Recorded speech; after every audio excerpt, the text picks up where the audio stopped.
Well, Jake definitely hyped this up probably too much, but thanks for having me here today.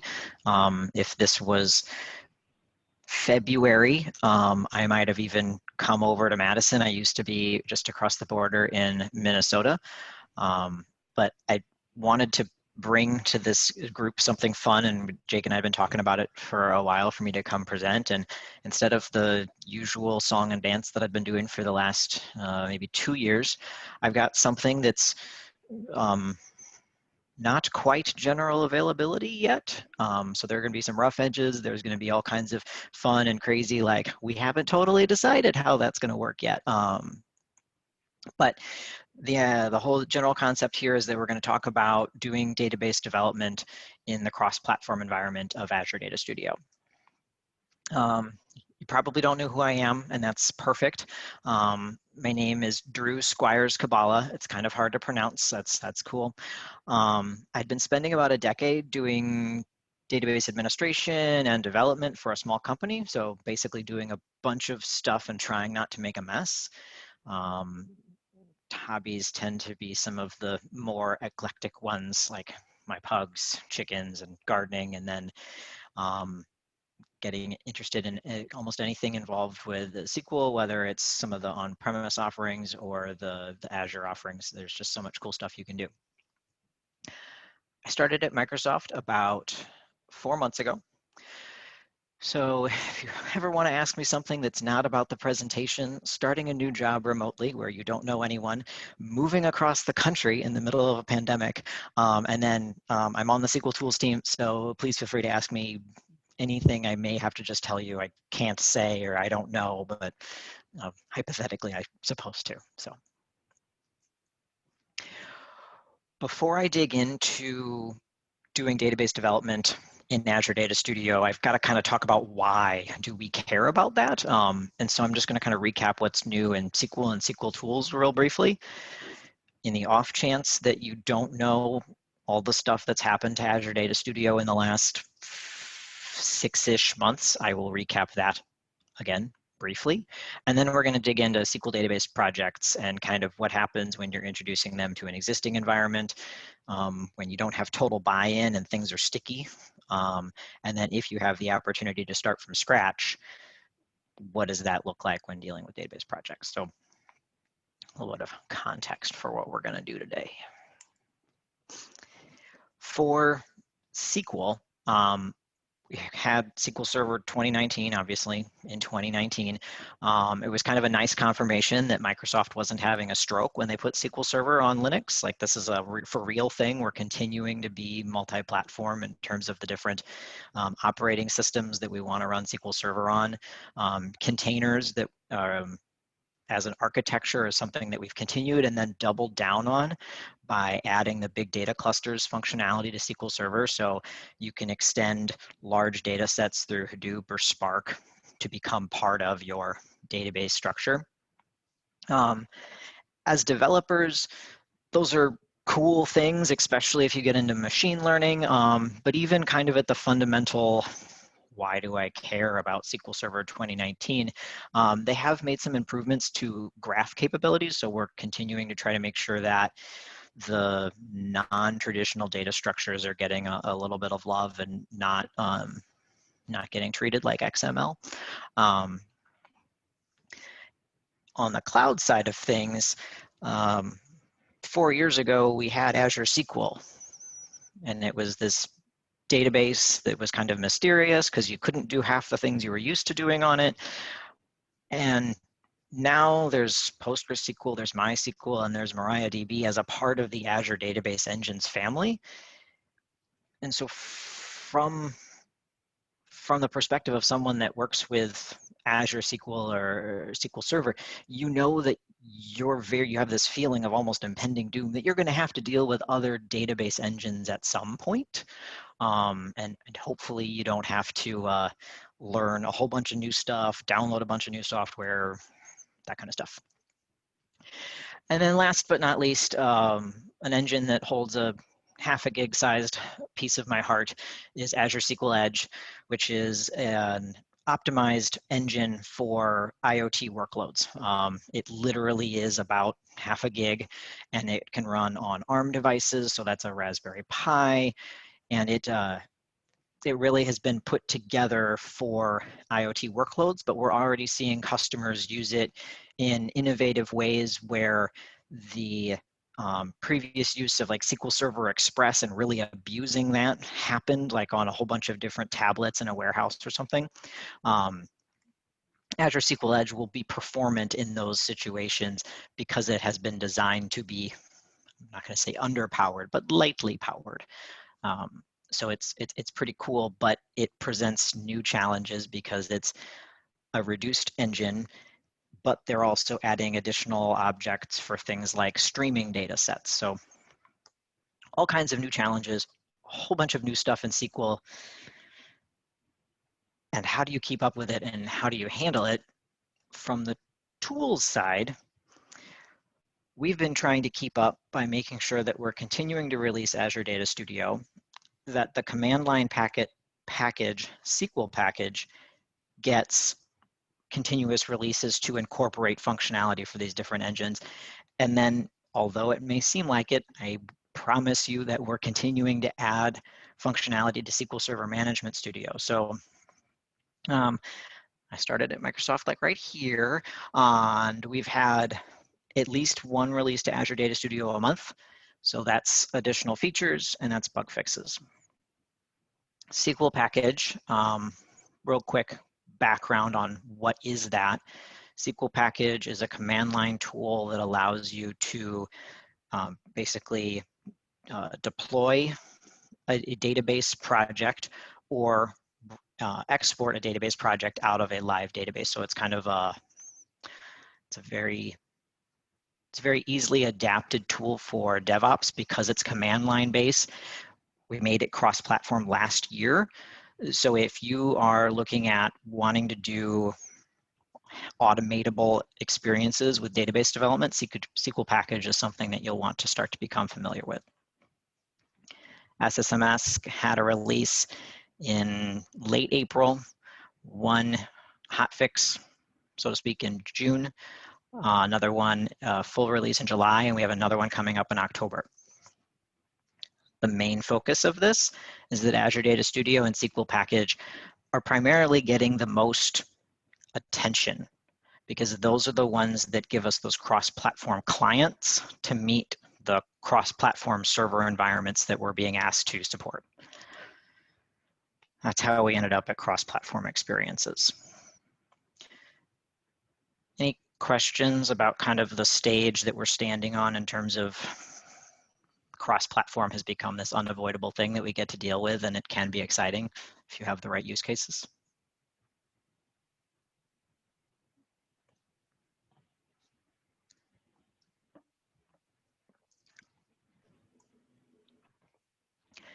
I will keep going, and you can always ask more questions later. So you probably know about Azure Data Studio because people have been beating that drum for a little while. I just wanted to take one moment to let you know that if you do work with Azure Data Explorer, you're going to want to be paying attention next week. That's Kusto or KQL. And I understand that there are a lot of tools right now in the data landscape for Microsoft. And I'm not going to be talking today about why Azure Data Studio should be the only thing you work in. I'm just going to share it as an option for some tasks that you have to do. At the state of the environment that we're working in, all of those things that I showed of what's new in SQL right now, it's hard to say this is the one tool that you're going to use, whether it's SSMS, SSDT, JetBrains is that one, or Azure Data Studio. It gets difficult unless your role is really, really, really specific, and then that's awesome. So we did have some changes to Azure Data Studio in terms of new features recently. And so before I really focus on those database development use cases, I did want to mention that The dashboard's got a new layout along with a query history extension that's an extension, so it's not super easy to find. If you're using Azure Data Studio and you want to be able to keep track of kind of the queries that you've run, or you're worried that you're going to lose information in that, grab that extension. And then if you're a visual person, the Object Explorer, those columns and table names can be dragged right into the query editor. Notebooks have gotten 2 interesting additions lately. If you are headed to Rob Sewell's presentation on notebooks in a week or 2 weeks, you may see him demo searching across notebooks. So if you have more than 1 notebook, if you have 100 notebooks, you have 10,000 notebooks like some people I know, you can search across all of them.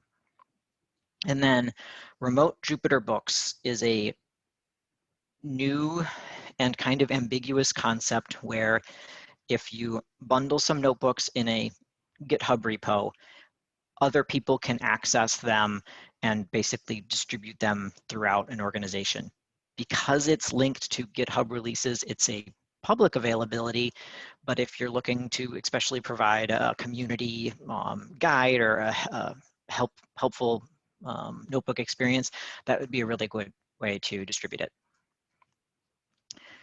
Azure Data Studio is continuing to take bites out of the different engines that hit us in terms of environments we might have to deal with. Data virtualization now has support for MongoDB and Teradata. Even more exciting for me, coming from kind of that dual role where I also cared about DBA security type stuff, the PostgreSQL support in Azure Data Studio supports Azure AD, MFA, service principal, all that good stuff with that. So if you're using PostgreSQL, you can use it a lot more easily in Azure Data Studio now. There are a couple extensions that I just wanted to throw the names out for so that you have them in the back of your mind as we dig into projects, and that's Schema Compare and DACPack extensions. We'll come back to those concepts. The last one here, SQL Assessment API, is an extension that takes a set of rules. It's almost like a rework of policy-based management policies and allows you to execute those rules against the server, pull reports.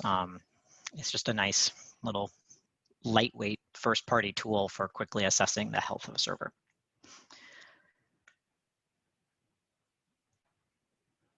Wrong arrow.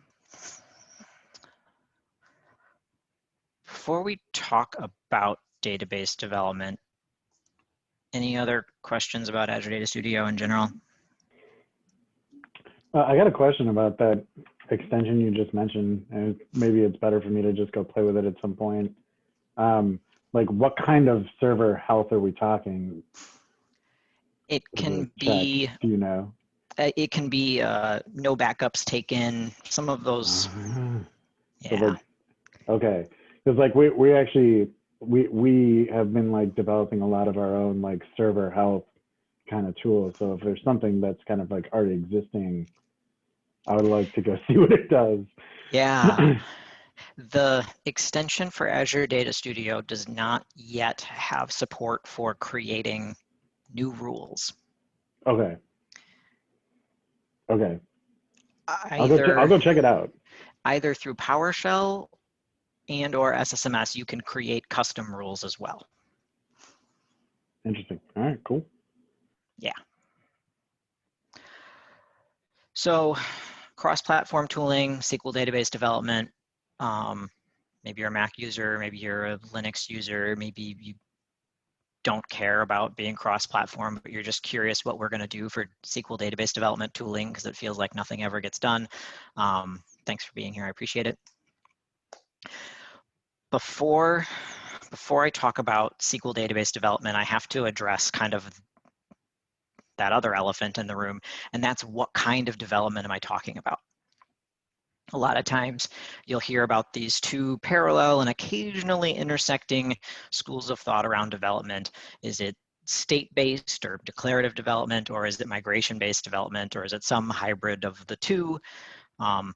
Depending on your situation, one may work better than the other.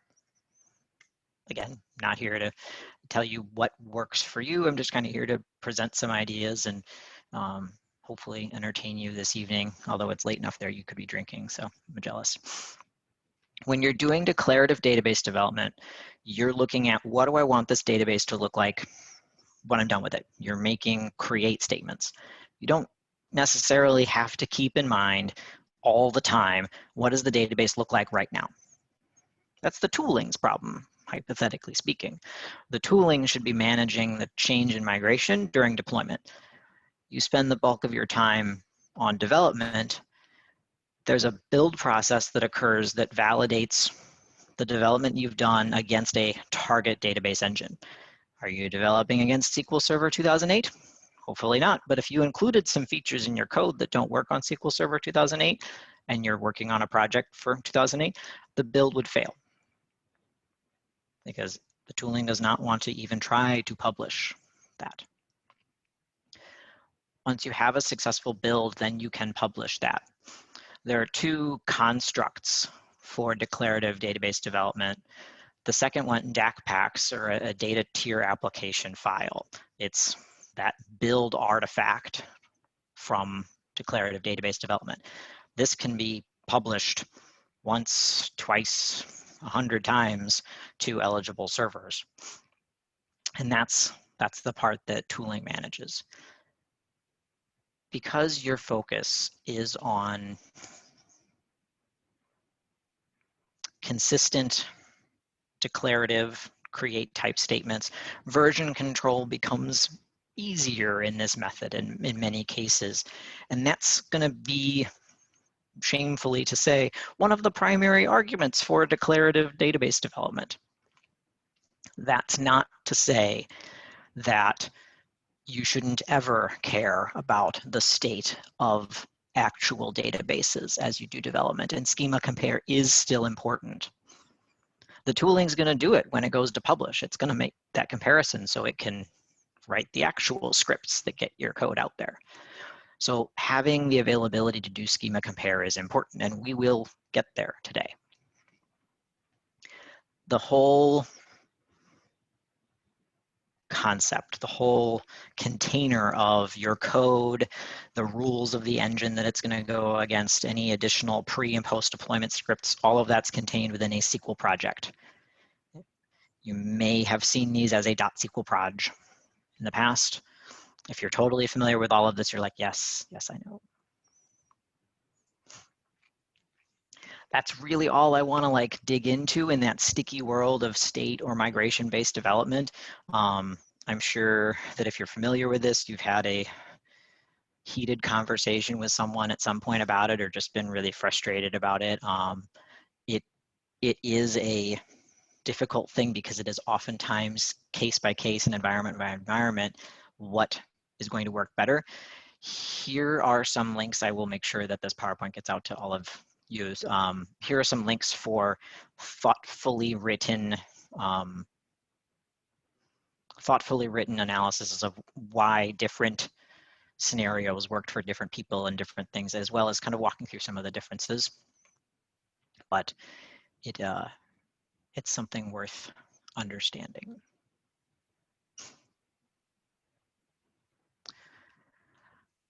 So declarative database development, you might not have known you were familiar with it if you're familiar with SQL Server Data Tools.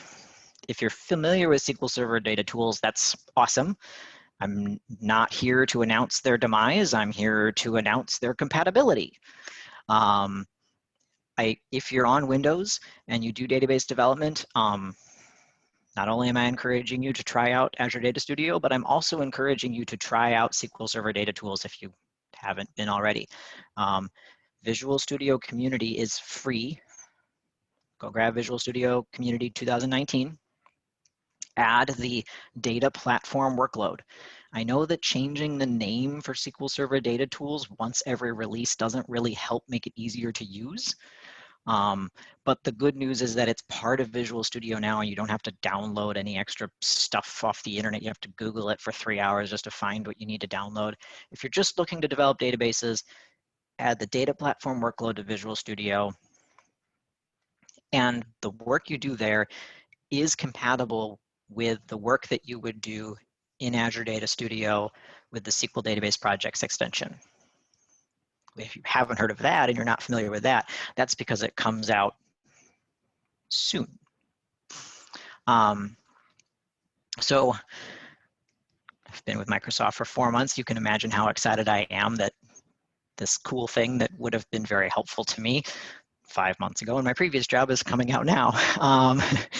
It's actually been in insiders for a couple of months, since July.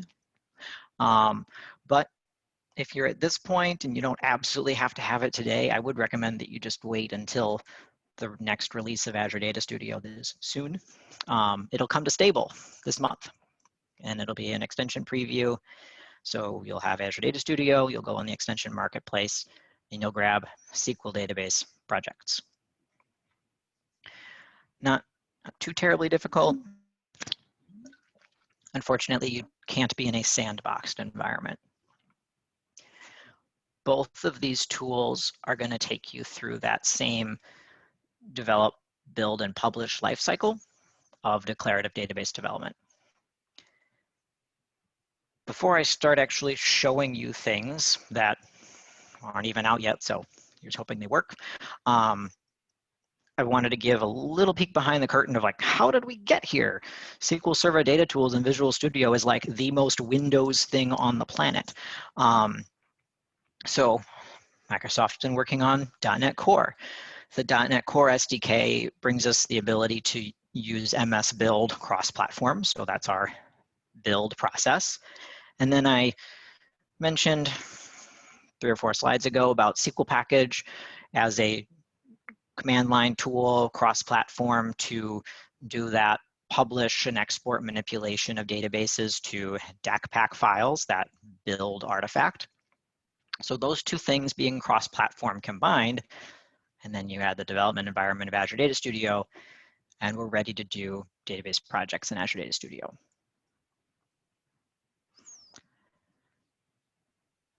I'm assuming everybody is nodding.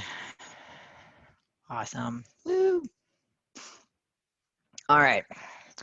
So I am going to be hopping into Azure Data Studio. I'm going to use the Insiders version just because it's not in the Insiders version yet. I'm really looking forward to the rough edges on this. That's one of those things that I want to be really transparent about. Is like I mentioned, this is an extension preview that's coming out.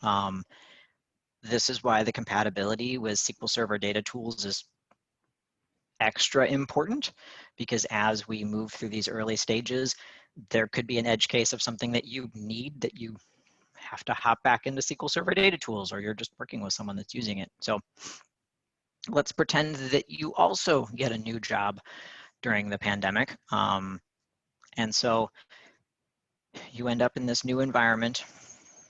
There's a handful of databases. It's not totally overwhelming. You were smart to take the job. It wasn't a terrible decision. But you've got these databases. There's no source control. There's barely any documentation.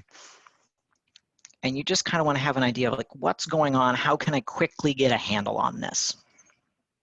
So I did just close the extension marketplace listing for this. So we would have installed this extension. I'll blow my screen up a little bit. What I can do is, let's say this company is, I know you're shocked, using the AdventureWorks database name.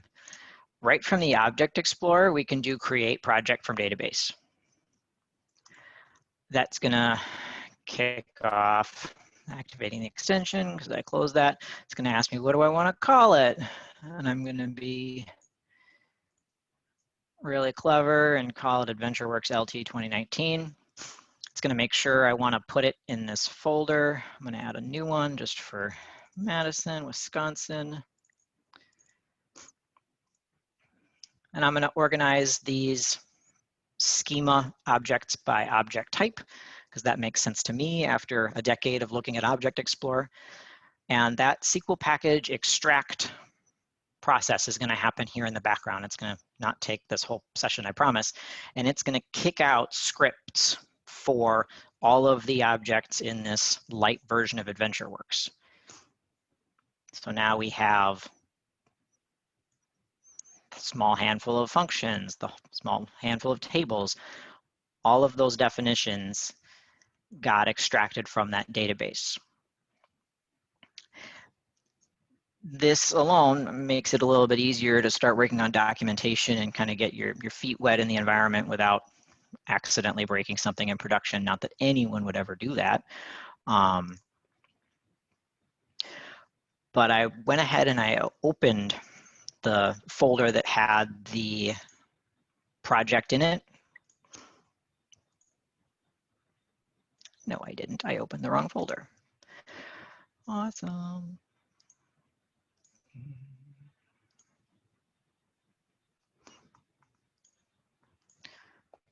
Open the folder that had the project in it. If I open that whole folder that has the project in it, and it still doesn't load the project, that's cool. There we go. So I have the project view as well as the file view. If I'm trying to get a handle on database development, I've been asked to take charge of database development in an environment where there really hasn't been that standard before. One of my primary concerns should be, what about source control? Who's making changes to the database? Because I've pulled the project out, because I've pulled the database out into a project and I have all these scripts, I can initialize a repository on that folder and then do the best commit message in the world, initial commit, and just grab that current database state. Just want to know what it's like. Now, let's say I haven't been here very long. I kind of want to impress the people around me, or at least not make them totally hate me. And someone's like, we have these customers. We have these customers. Keep them in a table like this, and we need to assign them rewards accounts. So we just need to store their reward account ID. We need to do it. Previously, we were able to do this in like 5 minutes. It wasn't a problem. Nothing ever broke, we promise. Please just make the change. You're like, well, I have this project. I guess I can just make this one change for you. Like, what's the worst thing that could happen? Like, this is a small company, so where do I want to put it in the table? I'll put it here. Rewards account ID. It's going to be an int, and it could be null. That's fine. I am going to save. Now, they asked me to make this change, and I made the change in the project down at the bottom that I'm pointing to that you can't see because it's virtual. I'm sorry, I'm new to that. So it's in the project. It's on your computer. It's not on the server yet. Again, being new and wanting to impress people, you're going to get this to production. Darn it. So you go ahead and right-click on your project and select Build. This is going to verify the scripts in this folder. So if I had typed ITN instead of int, it wouldn't have built. Yes. But I'm going to go ahead and have it build. So .NET Core is churning away on my machine, consuming a hefty, barely any resources for a project this small. And exited code 0 is code for it succeeded because the success message is not clear yet. Rough edges, like I said. The build has succeeded. When we had that lovely little pie development pathway, we knew that this was the second stop and the final stop is to publish. So again, still on our machine, but now we have that build artifact, that DACPack file. Azure Data Studio can do the publish for us. And we don't have enough time to get this change into production for them to like put together the CI/CD pipeline that we would love to have in our dreams. So we're just going to go ahead and hit publish. We're going to select a connection. We're going to go ahead and grab production. That seems like a great idea. And we're going to write right over that database. Nothing bad will happen, they've assured us. We'll go ahead and make that happen. So we get the database updated. Let's take a look. The deployment is happening right now.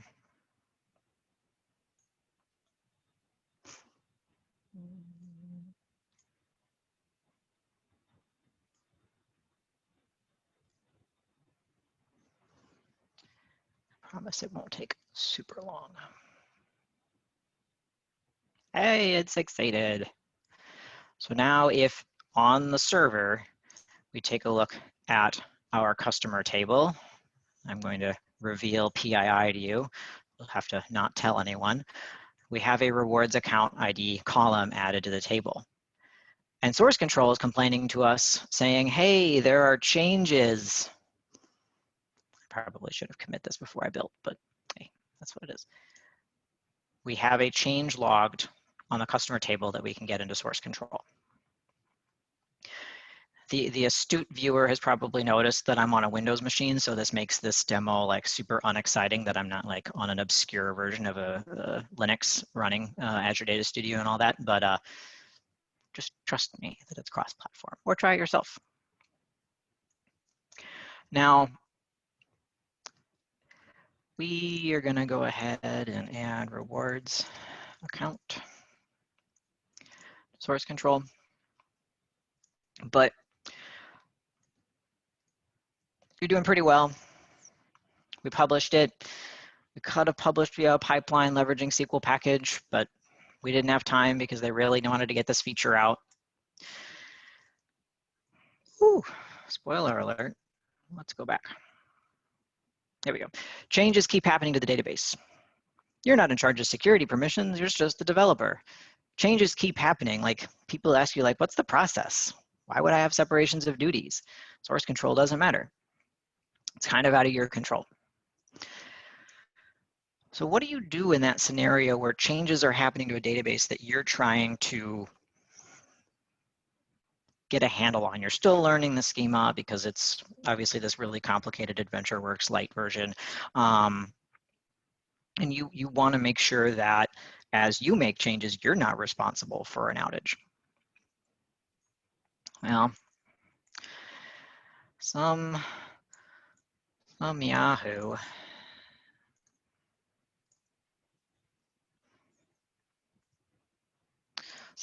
made some change that you know they did it because they've got the rewards working.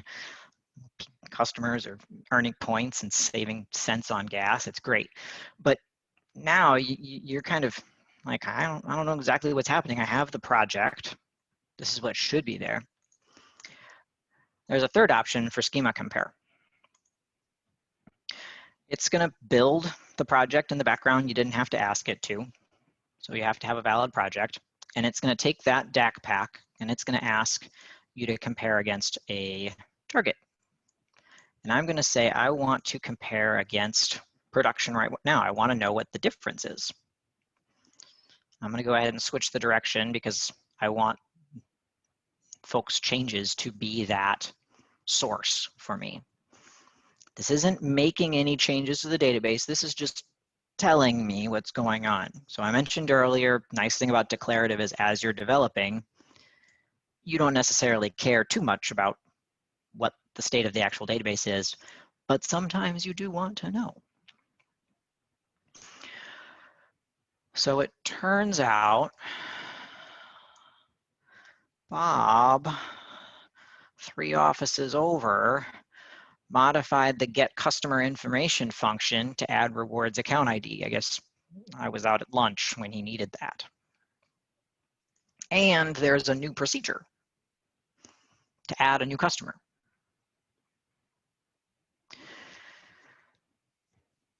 Right now, you can save and open schema compare files. So if you wanted to save the schema compare to complain to Bob another time, you could certainly do that. If your target is an actual database, you can generate a script to make those changes happen. So if I wanted to not add, but drop this new procedure, or if I wanted to undo that change and I had the direction the original way, you can script against the database right from here and do a very manual patchwork migration-based development pipeline. Y'all are smart. You probably know that there are better tools for that kind of thing.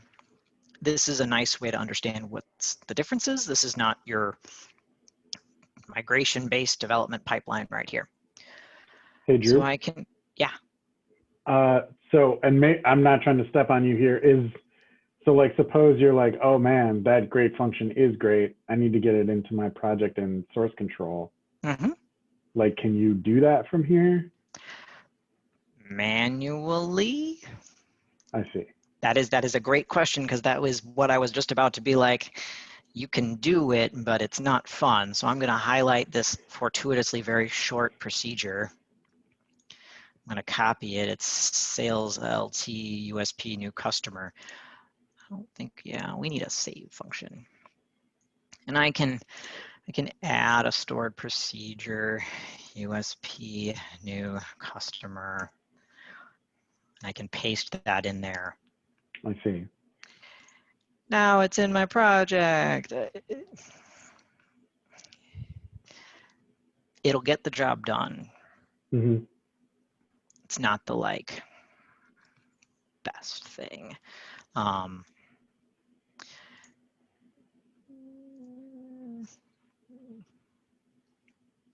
It wasn't in the table.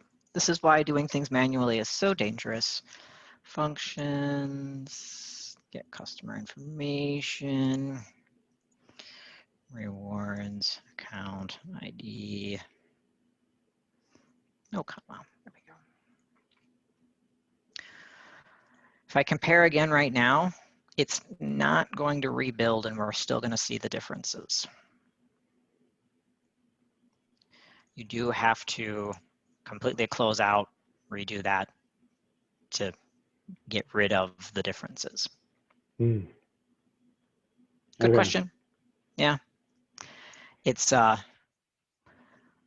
not something that we're not aware of, but it's not obviously something that's done yet. It's also going the backwards direction. You know, it would be like if somebody did that, it would be like, to me, it's like, oh, okay. I would have some like ticket that's like, I need this feature now, please implement it, because we have it going over here, you know? Yes. So maybe, yeah. So, okay, cool. Yeah, to fit all of these different features in a moderately entertaining demo, I've definitely bent reality quite a bit. So yeah. Oh, you know what I forgot to mention? In Visual Studio, there are unit tests. I know that a lot of people don't use them yet, and that's okay. But let's say that instead of saving the schema compare output and going to have a stern conversation with Bob, like, please just let me make these changes so that we don't do things. Maybe you have to empower him to be a little bit more safe. So you could create a notebook and with that notebook,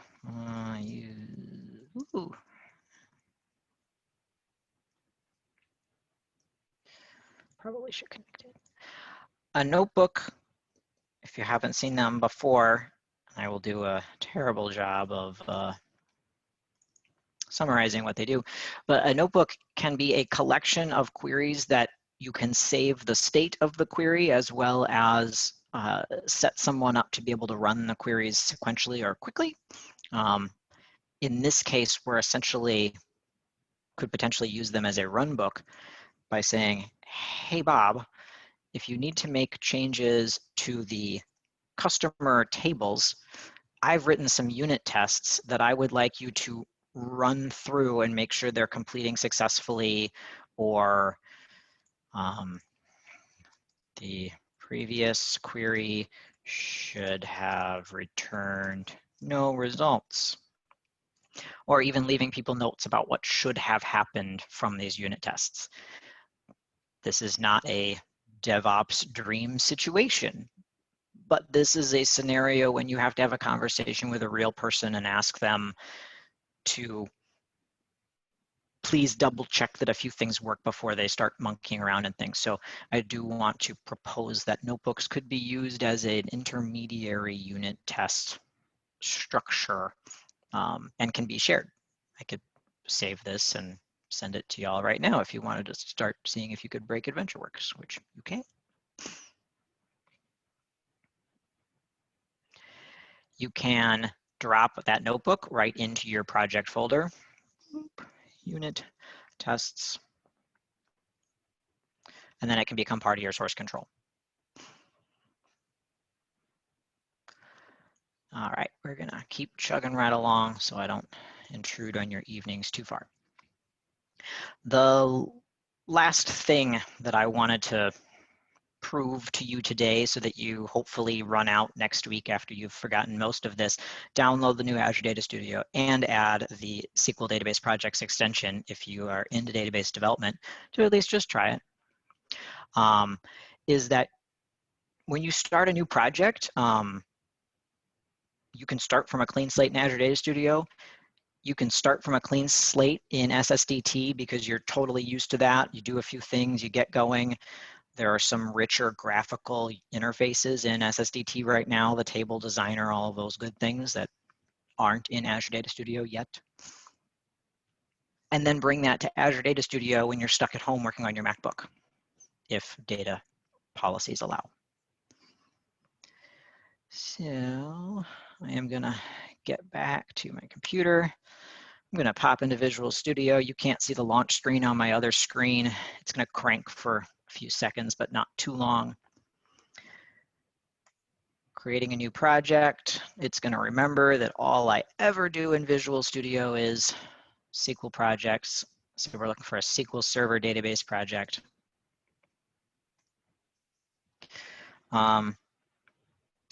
The good news is that this whole new blank situation that they're letting me drive the development for is related to IoT and Azure SQL Edge, which is great because it's like one of my hobbies. I'm really excited about it. This is actually my chance to impress people, not just adding one stupid column. So we're going to say this is our wind turbine application. The company is pivoting from selling bicycles to managing wind turbines. So we're going to make this database project in SSDT.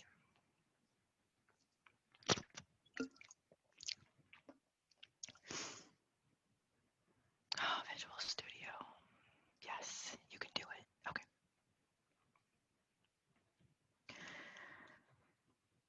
We have a SQL project in Visual Studio. We've got a lot of the similar functions and like 12 more than we did in Azure Data Studio. You can build, you can publish, you can add items, you can add tables. Like I mentioned, there are some richer experiences in SSDT because of the 15-ish years of development. Sensor data, can make a table. It's going to ask us a bunch of questions about the design of the table and this nice interactive experience. Project is created. I can test the build if I want, just to prove that I'm really like using the full Windows experience. This is .NET Framework 4.5, I believe. Hey, the build succeeded. The success message is much clearer here. But I'm tired of Visual Studio using all of the RAM on my computer, so I'm gonna go ahead and close it. I'm gonna completely close Azure Data Studio again just to quickly get a clean slate. That was done.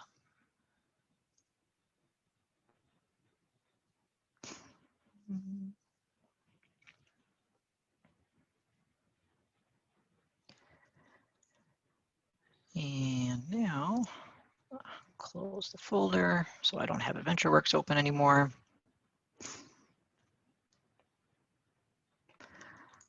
I can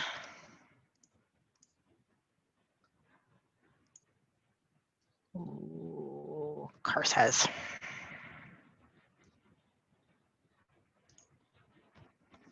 It's under.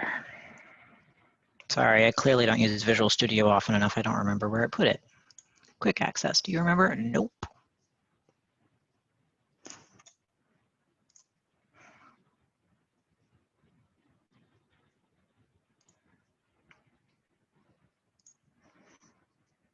Source repos.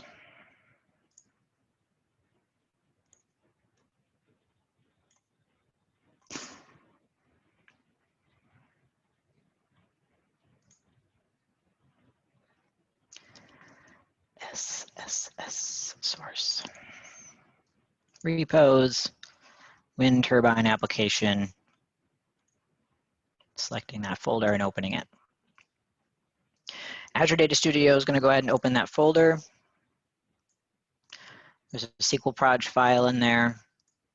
It's going to try to open the project, but it's going to notice that it was a .NET Framework project initially, and it is concerned about that, rightfully so, and it wants to update the target and references and just make sure that everything's all A-OK for this cross-platform environment. It will continue to work in both tools if I update the project. So I'm going to do so, and I can get into that database right here. So now I can continue to develop this project. I can hand it over to this machine learning developer that only uses this obscure version of Linux that I'm not familiar with because I'm not as smart as that machine learning developer. So you can work in both applications, I promise. Lest I make you watch me develop something completely from scratch in Azure Data Studio, let's just suffice to say that in Azure Data Studio, you can create a new project by selecting New Database Project. In SSDT, it's SQL Server Database Project. There's not a whole lot to that. A reminder about that prompt. As a developer, crafting the code, putting together the schema, making it mostly performant is many days most of the job. However, you want to make sure that it can get there. I mean, if you're used to developing directly against Object Explorer, and now I've talked about pulling things out into projects and the changes are only on your machine, it's kind of like, you didn't get me there. So here's my 30-second delivery options spiel before I show you something moderately cool. We did the publish direct from Azure Data Studio. There's the nice little wizard. You can publish to a test server. You can publish to production if nobody's looking. You can build an Azure Data Studio and grab that DAC file and have it published via SQL package. So you can copy it to another server. You can have it included in a pipeline somewhere. So kind of starting to get to a DevOps scenario where things are getting taken care of. You can develop your code, check it into source control, and have that part of a pipeline that uses MS Build to build the project and SQL package to publish it, that DAC pack. So that could be totally out of your control, and that's where you have someone at your company that has the DevOps engineer title, something like that. So doing declarative development doesn't mean that you don't care about the code getting to the server. It just means that it's generally handled by the tooling, and once you get that sorted out, you still have to take care of it from time to time. Now,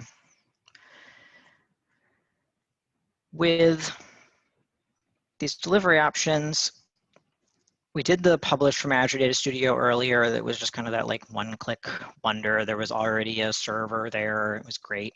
But as a developer, sometimes you need a test environment where you're really trying something new, like a new one of SQL Server that runs on ARM devices, and you want to make sure that that's all A-OK.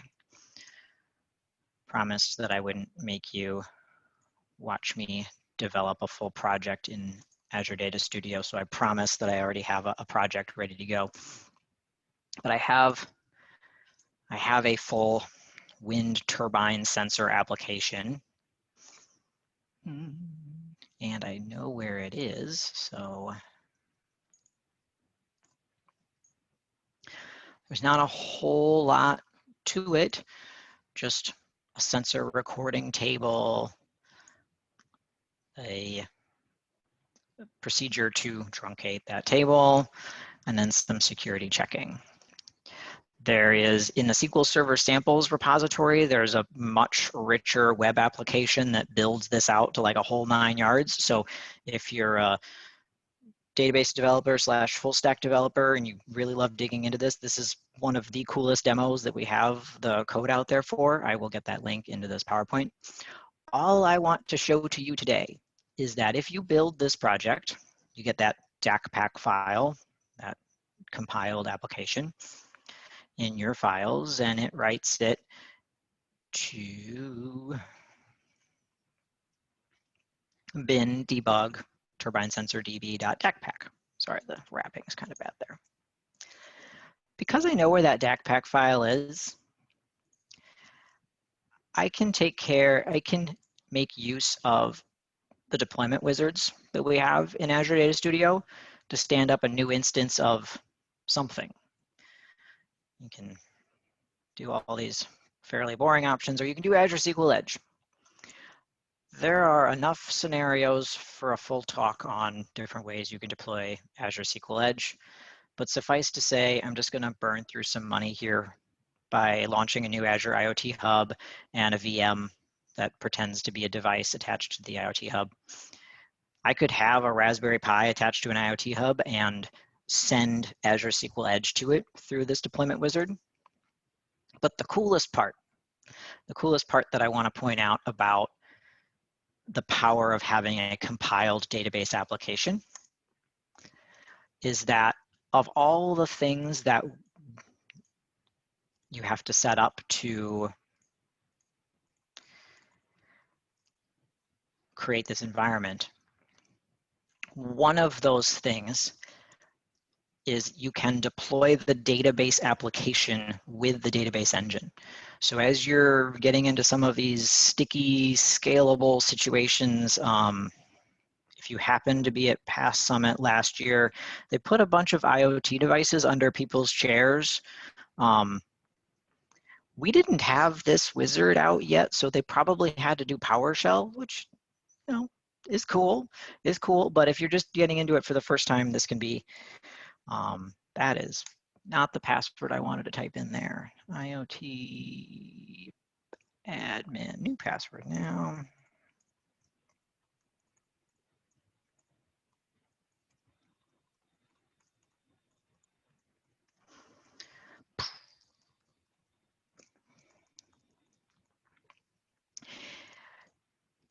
One of the things about when you transport a DACPack to Azure Blob Storage for deployment, a lot of times it asks you for a zip file. I'm going to demystify that for you real quick because it's more complicated sounding than it needs to be. I'm going to navigate to where that DACPack is. You literally just have to zip that DACPack up. You don't have to unzip it and rezip it or anything. You're just zipping up the DACPack itself. It'll go a little bit slower if your schema is a little bit bigger. But now I'm going to grab the DACPack that's been zipped up. And like many wizards in Azure Data Studio, this gives me a notebook. There was a webinar in the list of webinars earlier today that talked about the Azure command line interface. You can rule the world with that thing. Holy cow. A lot of what this notebook relies on comes from the Azure command line interface. So if you get into orchestration stuff, definitely worth knowing about. But this notebook will take your DAC pack, and after standing up an Azure SQL Edge instance, go ahead and deploy your database for you. Let me kick this off real quick. It's going to check for dependencies, and then can't move on to my slideshow before it asks me to authenticate in the portal real quick. One moment.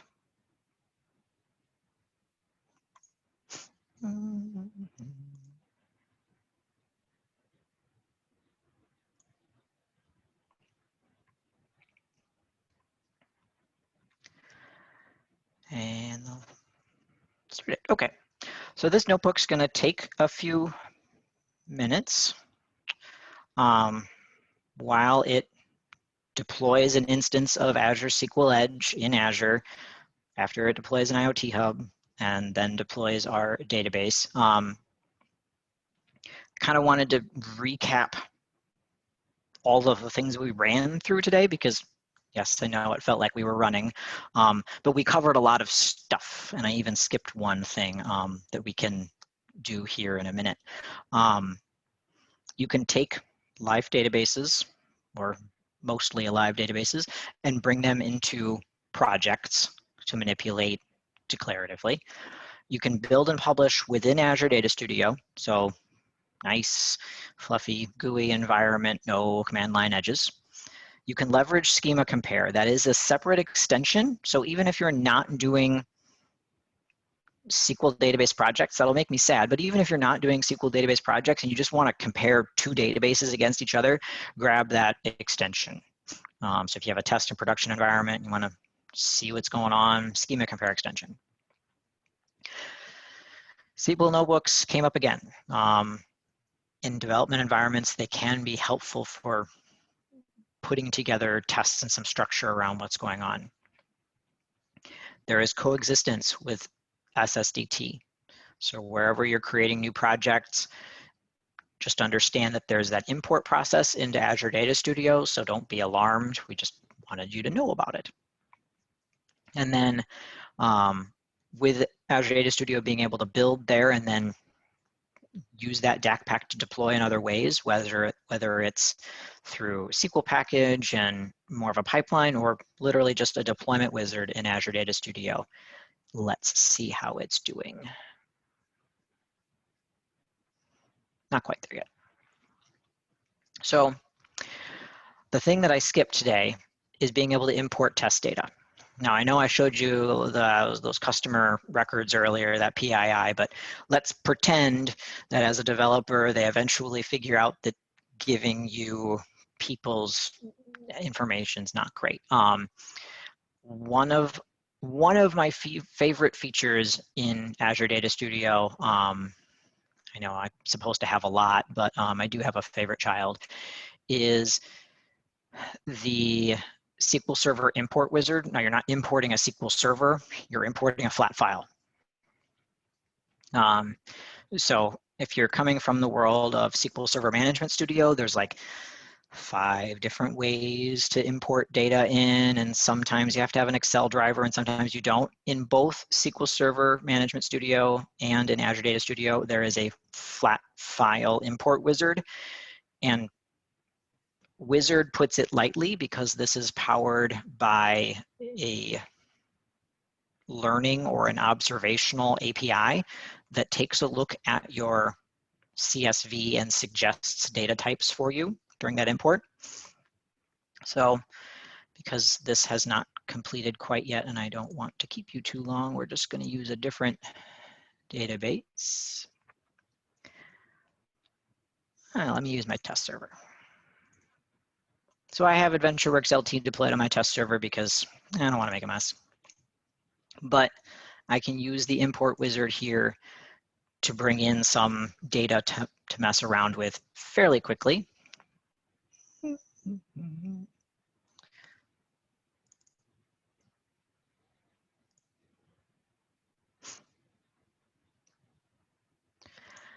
I'm going to be creating a new table in that test database. I just need to grab that CSV off my computer before I, let's see if I remember where it is. There it is. I can name the table anything I want. Sample data.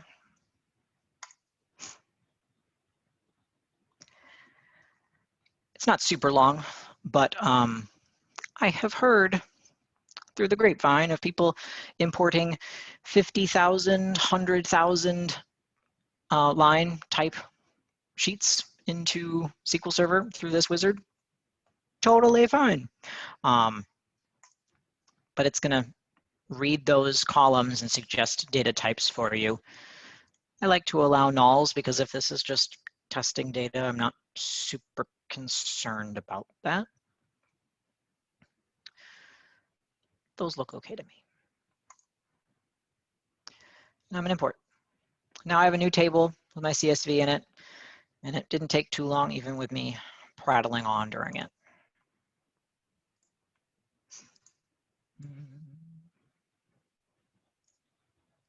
So that sample data table has got all that data in it. So if you're doing development and you want some sample data, use that import wizard either here or in SSMS to throw some data in there quickly if that is your cup of tea. Let's see here.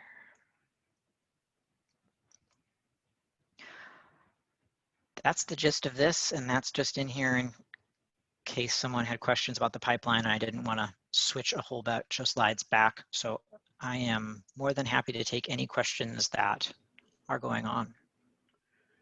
I got a question for you, Drew. In the beginning, when you were like, "Hey, I'm like starting a new job, and I want to like teach people about source control and everything," and you created that project by like scraping the database originally, like that source database, what was that? Was that like an Azure SQL database? Like what was that guy?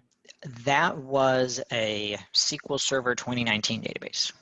I see. And so what can that source be? And does that go back towards like what you were talking about earlier? Like it might be this, it might be that. Like it can be,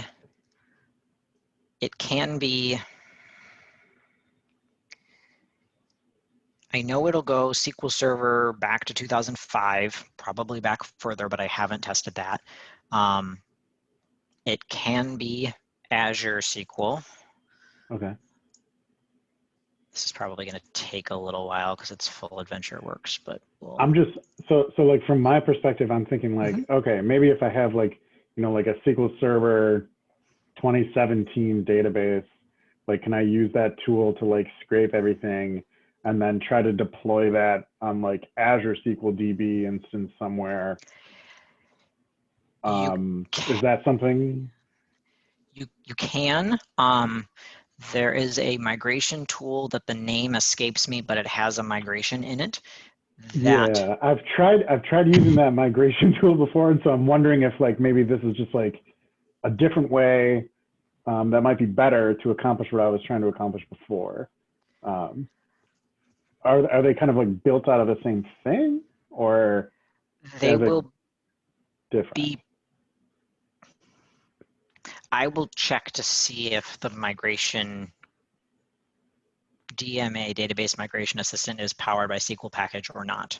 Okay, because I definitely am interested in that kind of behavior, being able to kind of like that migration to Azure is something, you know, lots of people are totally interested in these days, right? Because everybody wants to use the new hotness and everything.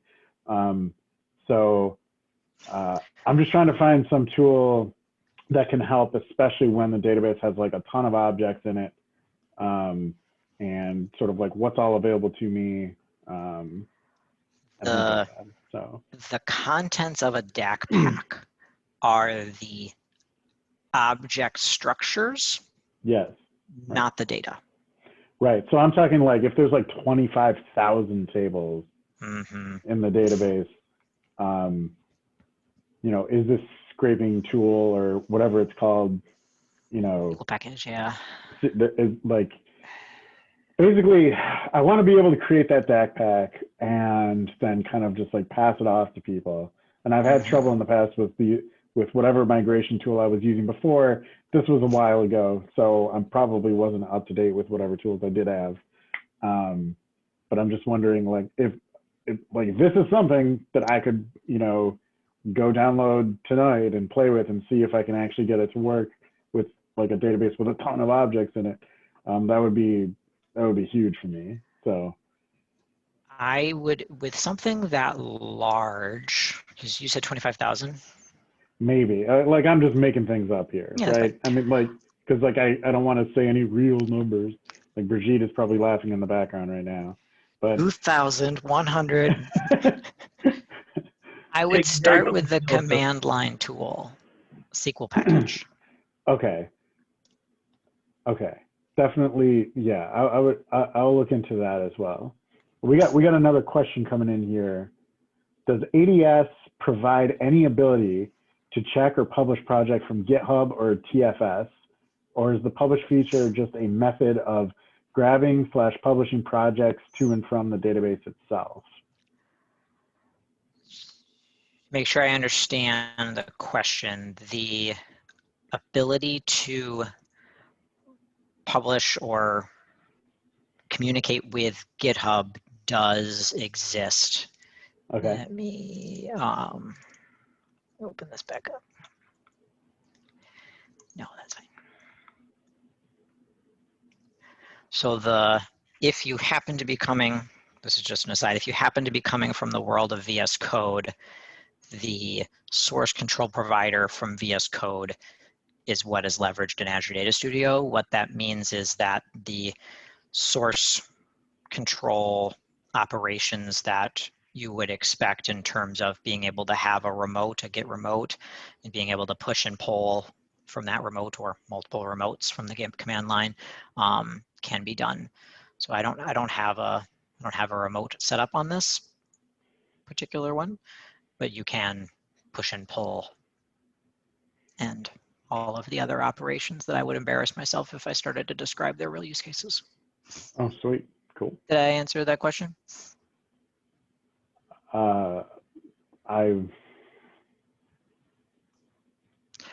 He says yes, thank you. Yeah, sorry, no TFS right now. Okay. Very cool. And when you were doing those like commits before, you say like the source control feature that's being leveraged there is like whatever VS Code is built on top of. So like where does that repository get created? That when you or am I like way off base here? No, you're good. So that example was with this project here. We pulled it. We pulled the database into a project, and then I initialized that folder as a repository. So there's the .git there. Nice. Sweet. Depending on how your organization is set up for provisioning Git remotes and then publishing this to that, and what your branching policies are and things like that. That's bigger picture question, but yes, you would initialize that repository. Sweet. So then you could also like let other people in your organization then branch off of that, do something else, and just like push it back in at some point. Okay, I'm really starting to see how this is pretty awesome. Yes. Very cool. And you could be sharing a source controlled project through source control where some people are in SSDT, some people are in Azure Data Studio. Sure, everybody's using what they're comfortable using. Everybody is being productive. It sounds fantastic. Yeah. I love it. Are there other questions people want to either speak up or put them in the chat window and I can share them here. Let me put my contact information up too in case folks are shy. Wow, that is purple. Okay.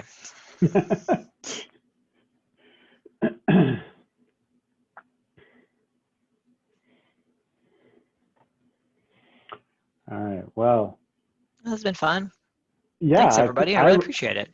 Yeah, really. Thanks for taking the time here to come and talk to us. I'm always interested in whatever you're up to. When I saw what you were doing with Azure Data Studio last year, and now you're at Microsoft, so now you're like behind the scenes. That is so awesome to me. So I am always going to be tuned into whatever you're up to. So thanks again for coming to talk to us. Awesome. And yeah, if you want to share some of those links that you had earlier with me so that I can pass them on to the rest of the group here, that would be awesome. Yeah, I'm going to grab a few screenshots out of the Azure Data Studio build that I have going on right now, throw them into the PowerPoint deck, and then get it over to you. That sounds fantastic. Whatever time frame works for you. No rush on that. Thanks a lot, Drew. Really appreciate it. Yeah. Have a good night. Guys. You too. See ya. Thank you.